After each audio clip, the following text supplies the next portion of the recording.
Combien de fois tu t'es retrouvé frustré, voire énervé, en regardant la story de quelqu'un? Combien de fois tu es sorti plus mal que ce que tu étais avant de scroller sur Instagram? Trop, beaucoup trop de fois. Et c'est un des problèmes majeurs avec les réseaux sociaux, et plus particulièrement avec Instagram, la comparaison. Cette comparaison, j'ai réussi à la vaincre, et dans cette vidéo, je vais t'expliquer comment. Je m'appelle Mathis, j'ai 22 ans, et je vis aujourd'hui une vie plus intense et plus saine, sans dépendre de mon téléphone et des réseaux sociaux. Grâce à mon travail et ma persévérance, je suis passé de plusieurs heures de temps d'écran à un temps 3 fois inférieur à la moyenne mondiale. Tu fais certainement partie des 2 milliards d'utilisateurs actifs d'Instagram dans le monde et assez logiquement, tu fais face à ce phénomène qui est la comparaison. La comparaison, c'est un phénomène qui s'est accentué et qui est maintenant permanent pour notre génération. Juste imagine quelques secondes, imagine tes parents à ton âge et pose-toi la question, à qui est-ce qu'ils pouvaient se comparer au quotidien? Il y avait leurs frères et sœurs, leurs amis, et éventuellement les gens qu'ils pouvaient voir à la télé, les sportifs, les acteurs, tout ce qu'ils pouvaient voir à la télévision. Maintenant, pense juste à toutes les sources de comparaison que tu peux voir au quotidien. Je vais prendre mon exemple. Sur mon compte Instagram, j'ai 600 abonnements. 600 abonnements, ce qui veut dire 600 sources de comparaison possibles. Tout ça en plus de mes comparaisons au quotidien, dans mon entourage, mes amis, ma famille et toutes les personnes qu'on peut voir à la télé dont je te parlais tout à l'heure. Ça veut dire qu'on fait maintenant face, et tu fais face, à une comparaison permanente mais aussi infinie. Ça n'a rien à voir avec ce que vivaient tes parents. Et tout ça, ça va avoir des conséquences qui peuvent être très négatives. Imagine juste qu'en 2021, Facebook, qui détient Instagram, a précisé, a avoué qu'un adolescent sur 5 avait une baisse d'estime de lui à cause de l'utilisation trop exagérée d'Instagram. Et quand je te parle de négatif, je te parle de baisse d'estime de soi, c'est quelque chose qui va être la première conséquence, mais au fur et à mesure, si c'est répété, si c'est sur le long terme, ça peut être bien plus dramatique. Ça peut aller de l'anxiété, de la déprime, voire jusqu'à la dépression et un impact très très négatif sur ta santé mentale. Et ce mal-être, comme je te le disais, il est selon moi lié à 3 conséquences de la comparaison. La première chose, c'est la frustration. Tu peux juste, toi, t'imaginer en train de regarder les stories de tes amis, en train de regarder les posts et ton fil d'actualité sur Instagram. Qu'est-ce que tu vas pouvoir ressentir en regardant la story d'un gars qui a le physique que tu voudrais avoir?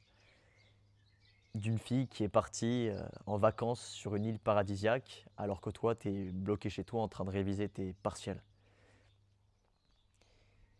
Des exemples, tu en as à l'appel, mais ce que je veux te dire, c'est qu'en regardant ces stories, tu as le risque, et tu dois souvent le ressentir, c'est un sentiment de frustration qui est accru avec les réseaux sociaux et avec cette comparaison. Parce que tu regardes quelqu'un vivre une vie que tu souhaiterais avoir, vivre une expérience que tu ne peux pas vivre actuellement, tu vas ressentir de la frustration.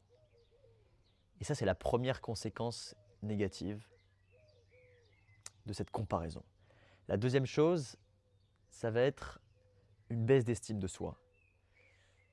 Parce qu'en regardant tous ces influenceurs, tous ces modèles que tu suis, tous ces mecs avec un physique de rêve, tous ces influenceurs qui ont un mode de vie qui te paraît totalement inaccessible, totalement hors de portée, où tu les vois à Dubaï, à Bali, dans un hôtel de rêve, avec une voiture de rêve, avec la fille de rêve.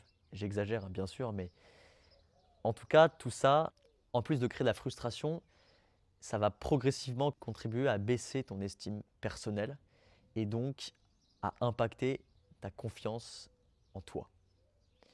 Et c'est là le deuxième gros problème, parce que cette baisse de confiance en soi, ça va faire que tu vas pour retrouver ou avoir l'impression de retrouver ce sentiment de confiance, tu vas continuer de consommer encore et encore ce genre de contenu, ces stories, ces posts sur Instagram et d'ailleurs sur Instagram comme sur tous les réseaux sociaux.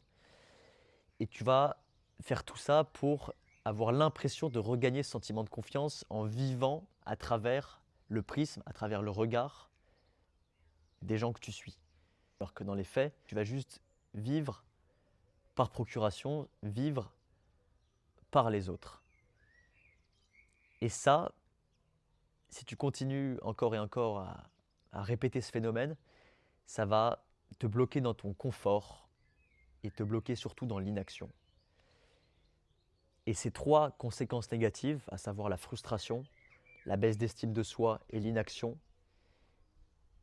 eh bien de fil en aiguille, ça peut mener à tous les phénomènes bien plus graves que j'ai évoqués précédemment, déprime, anxiété, voire dépression. Et nous, ce qu'on veut faire, ce que tu veux faire, c'est combattre ces phénomènes. C'est justement lutter contre cette comparaison pour vivre une vie plus heureuse et intense. Et j'ai identifié 3 leviers d'action pour parvenir à tout ça. La première chose, ça va être la réduction. Quand je parle de réduction, c'est d'apprendre à te contrôler, d'apprendre à contrôler ta consommation de contenu sur les réseaux sociaux. Et je ne te parle pas de toutes les limites que tu peux mettre en place sur Instagram, sur YouTube, d'1 heure, de 30 minutes, de 2 heures, de ce que tu veux, où finalement la friction est très faible parce que tu vas pouvoir très facilement enlever cette limite et continuer à consommer du contenu. Je vais te parler de choses plus efficaces que tu peux mettre en place dès à présent. La première chose, ça va être de supprimer les notifications. Déjà, si tu arrives à faire ça, à supprimer toutes les notifications des réseaux sociaux, d'Instagram, de YouTube, de TikTok, de WhatsApp, ça va t'enlever une espèce de pollution de l'attention hyper importante. Et je t'invite à supprimer toutes ces notifications et à garder seulement celles qui sont les plus urgentes, qui vont être des appels, qui vont être des notifications sur ta messagerie, ou s'il y a une urgence, tu pourras quand même être apte à y répondre. Et donc, supprime toutes ces notifications pour naturellement baisser ta consommation et surtout ne plus avoir cette tentation, ne plus voir cette pastille rouge sur ce logo Instagram hyper attrayant et ne plus avoir la tentation d'aller sur l'appli sans même y réfléchir. Il y a une autre chose que tu peux faire qui est un peu moins radicale, c'est de faire le tri de ce que tu consommes. Sur Instagram, sur YouTube, regarde tous les comptes que tu suis, regarde tous tes abonnements et pose-toi sincèrement la question, est-ce que cette personne m'apporte une valeur ajoutée? Est-ce que cette personne, de par son contenu, me fait apprendre des choses, améliore ma connaissance, améliore mon savoir et me fait progresser, me fait évoluer en tant que personne? Pose-toi sincèrement cette question et tu pourras plus facilement faire le tri entre le contenu instructif qui va te faire apprendre des choses et le contenu à la con, entre guillemets, qui va être très chronophage et surtout va t'apporter très peu de choses. Et la dernière chose, qui est peut-être la plus radicale, ça va être de supprimer tout simplement Instagram. Je parle d'Instagram beaucoup dans cette vidéo car c'est selon moi le réseau social qui apporte le plus de comparaisons excessives.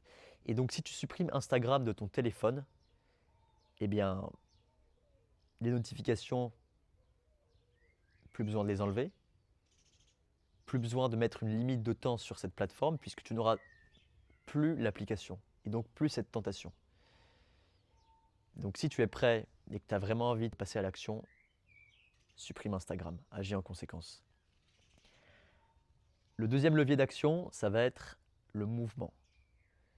Après avoir réduit ta consommation de réseaux sociaux, la deuxième chose que tu peux mettre en place, c'est de passer à l'action, justement pour lutter contre ce confort et cette inaction. Et ce passage à l'action, tu vas l'atteindre en faisant des choses, en allant faire du sport, en allant au bout de ce projet, en allant voir des gens, en allant voir cette fille qui te plaît tant. et donc finalement en retrouvant la vie réelle. Je t'invite, toi qui regardes cette vidéo, à passer à l'action dès à présent. Tu vas imaginer l'influenceur que tu admires le plus, le sportif, ce que tu veux. Et tu vas regarder tous les objectifs qu'il a déjà atteints, ou qu'il semble avoir déjà atteints, que ce soit son physique de rêve, son mode de vie, ses relations sociales, sa capacité d'élocution et son charisme, n'importe quoi. Donc tu vas recenser tout ça et tu vas te poser la question en écrivant avec un papier et un crayon, en écrivant selon toi quel est le plan d'action pour atteindre ces objectifs. Quel est le plan d'action pour développer ton physique? Quel est le plan d'action pour devenir plus riche? Quel est le plan d'action pour être plus à l'aise socialement? Donc, passe à l'action, je t'invite vraiment à faire cet exercice si tu veux que cette vidéo soit vraiment efficace et que ce ne soit pas simplement une vidéo de consommer de plus. Et le troisième levier d'action, ça va être de privilégier la compétition à la comparaison. Comme je l'ai évoqué précédemment, il y a beaucoup d'aspects négatifs dans la comparaison, que ce soit la frustration, baisse d'estime de soi et inaction. À l'inverse, la compétition, qui est aussi liée aux autres, liée à ton environnement, à ton entourage, va avoir beaucoup d'aspects bien plus bénéfiques. Et la première chose, je dirais, c'est que même si les deux, la comparaison et la compétition, sont liés aux autres, c'est-à-dire que tu vas observer le comportement des autres, tu vas voir comment est-ce qu'ils font quelque chose, qu'est-ce qu'ils font.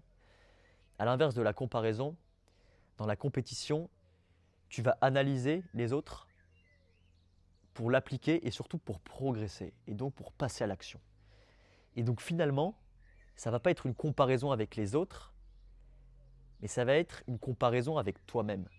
Parce que tu vas tirer le meilleur des autres pour l'appliquer et pour progresser toi. Et simplement toi. Et donc te comparer avec ton toi précédent. Et je vais te parler d'une expérience que j'ai pu vivre quand j'étais plus jeune. J'ai fait beaucoup de judo en compétition. Et il y a une compétition qui a été peut-être la plus marquante pour moi. On devait être une quinzaine, une vingtaine de combattants. Et sur tous ces combattants, j'ai pas gagné, mais j'ai fini sur le podium. Après avoir perdu en demi-finale, j'ai obtenu la médaille de bronze. Et justement, et c'est là où la compétition est selon moi saine, c'est que ça m'a permis, en analysant la façon de combattre de chacun de mes adversaires, d'hausser mon niveau et d'être de plus en plus performant et ainsi de gagner combat après combat jusqu'à la demi-finale. Une autre différence majeure qui fait que selon moi tu dois privilégier la compétition à la comparaison, ça va être ton état. Lorsque tu te compares à quelqu'un, on l'a dit tout à l'heure, tu es dans l'inaction, tu es dans la passivité. Et encore plus avec les réseaux sociaux où tu consommes du contenu assis sur ton canapé et finalement inactif. Alors que quand tu fais une compétition, par définition, on pense à une compétition sportive, on va penser à une confrontation, à un combat de judo, à une course, à un match de foot, tu vas être dans l'action. Et rien que ça va avoir un effet bien plus positif, bien plus stimulant que la comparaison. Et toi, derrière ton écran, tu pourras me dire, et si tu perds? Et c'est vrai que c'est un des risques majeurs quand tu pratiques de la compétition, c'est que tu as ce risque qui est non négligeable de perdre. Et à l'inverse de la comparaison où finalement tu prends aucun risque puisque tu es dans l'inaction, en faisant une compétition, en participant à une compétition, tu vas prendre ce risque de perdre et tu vas même très souvent perdre. Et c'est là où je pense que c'est encore plus intéressant, et j'insiste sur ça, c'est que dans la défaite, tu vas trouver beaucoup de sources d'apprentissage et de progression. Ce qui fait que tu dois, à mon avis, privilégier cette compétition. Et je l'ai constaté après ce combat, après ce tournoi, après avoir gagné tous mes combats jusqu'à la demi-finale. J'ai affronté un gars plus petit que moi, mais plus robuste. Après un combat très serré, j'ai fini par perdre, mais surtout j'en ai tiré des leçons. J'en suis ressorti plus sage et plus fort. Et c'est grâce à tout ça que je te conseille de privilégier la compétition à la comparaison, et d'autant plus la comparaison sur les réseaux sociaux. Bref, tu l'auras compris, beaucoup d'aspects négatifs liés à la comparaison et à cette comparaison excessive sur les réseaux sociaux qui peuvent mener parfois à des conséquences dramatiques. Et si tu appliques assez bêtement ces 3 leviers d'action que j'ai pu t'expliquer dans cette vidéo, eh bien tu pourras vaincre progressivement cette comparaison, vaincre progressivement cette addiction aux réseaux sociaux et tout simplement vivre une vie plus intense. Je termine juste avec ce petit teasing. Je vais, dans très peu de temps, lancer une communauté sur une plateforme qui s'appelle Skool. Ça va être une communauté payante. Et l'objectif, c'est que des gens comme toi, des gens qui ont envie de progresser, qui ont envie de se développer en tant que personne, puissent me rejoindre pour partager leur expérience, mais aussi pour lutter contre leur addiction aux réseaux sociaux. Et c'est ce que je vais mettre en place, un programme pour lutter contre ton addiction aux réseaux sociaux et à ton téléphone pour vivre une vie plus intense. Je vais donner plus d'informations très rapidement. À plus.